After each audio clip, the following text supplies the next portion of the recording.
Laurent Sagard, vous êtes linguiste. Comment pouvez-vous expliquer qu'il ait pu y avoir une langue originelle indo-européenne à partir de laquelle seraient nées toutes les langues qui vont du gaélique à l'hindi, si vous voulez, hein, c'est cela. Ça paraît quelque chose d'assez difficile à imaginer, de penser à un petit peuple quelque part, on ne sait où, qui aurait à ce point diffusé. Comment les scientifiques ont-ils pu arriver à cela? L'idée d'une origine commune est toujours très intuitive.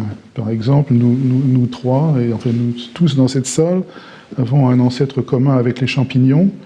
Ce n'est pas évident a priori. Donc, quand on vous dit que la famille de langues X ou Y a une origine commune, on peut a priori en douter. Les linguistes reconnaissent 150 familles dans le monde. Et quand ils reconnaissent 150 familles, ils veulent dire que ces 150 familles ont un ancêtre commun. Chacune d'entre elles a un ancêtre commun.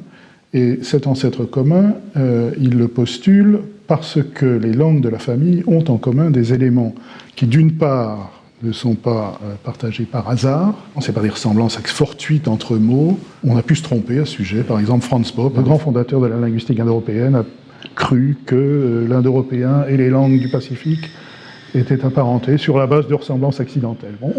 Donc, les linguistes ont mis au point une méthodologie qui permet d'exclure ce genre de ressemblances de façon formelle, en se fondant sur les correspondances phonétiques entre les mots. Donc, pour qu'il y ait une famille de langues, il faut d'une part que les ressemblances ne soient pas fortuites, et il faut aussi que ces ressemblances ne puissent pas être le résultat d'emprunts, ne puissent pas être des ressemblances qui sont formées dans le cadre de contacts entre les locuteurs de ces langues.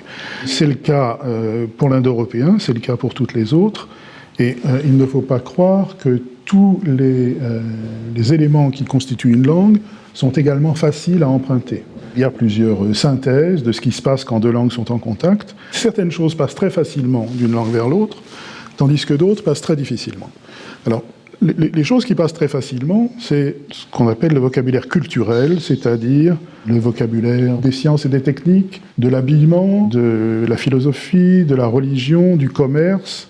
Les poids et mesures, ce genre de choses passent extrêmement facilement d'une langue à l'autre. Chaque fois que deux langues sont en commun, elles échangent du matériel, et dans le matériel échangé, il y a toujours ce genre de vocabulaire.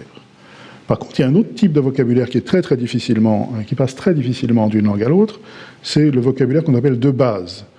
Alors, les parties du corps, les noms de parties du corps, la tête, la main, le doigt, la langue, l'œil, tout ça, ça passe très très difficilement. Les verbes d'action universelle, comme manger, dormir, mourir, tout cela, ça passe très difficilement. Les pronoms personnels de première et deuxième personne, je et tu, c'est extrêmement rare que ça passe, extrêmement rare. Tout ce qui est basique dans notre vie de tous les jours, dans notre existence. C'est pas facile de définir ce qui est basique avec un principe général, donc je vous donne une liste de ce qui passe très difficilement. Mais on peut penser que, d'abord, le vocabulaire de base est universel, il existe dans toutes les langues, donc on n'a pas besoin de l'emprunter. De plus, il est appris très tôt par les enfants. Donc, d'une certaine façon, il est très profond dans l'esprit des locuteurs. Et pour cette raison, c'est très difficile.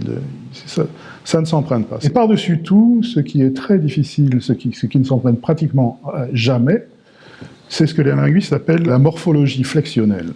C'est l'ensemble des formes que le même mot peut prendre dans la phrase en fonction de la grammaire, disons. Par exemple, les différentes formes d'un verbe, la conjugaison.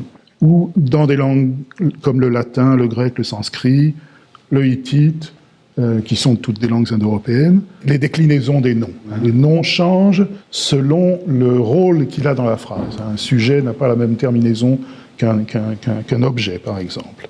Donc, ces listes de terminaisons, ça ne passe pratiquement jamais d'une langue à l'autre. Or, ces choses-là, précisément, sont celles que l'on retrouve dans toutes les langues indo-européennes.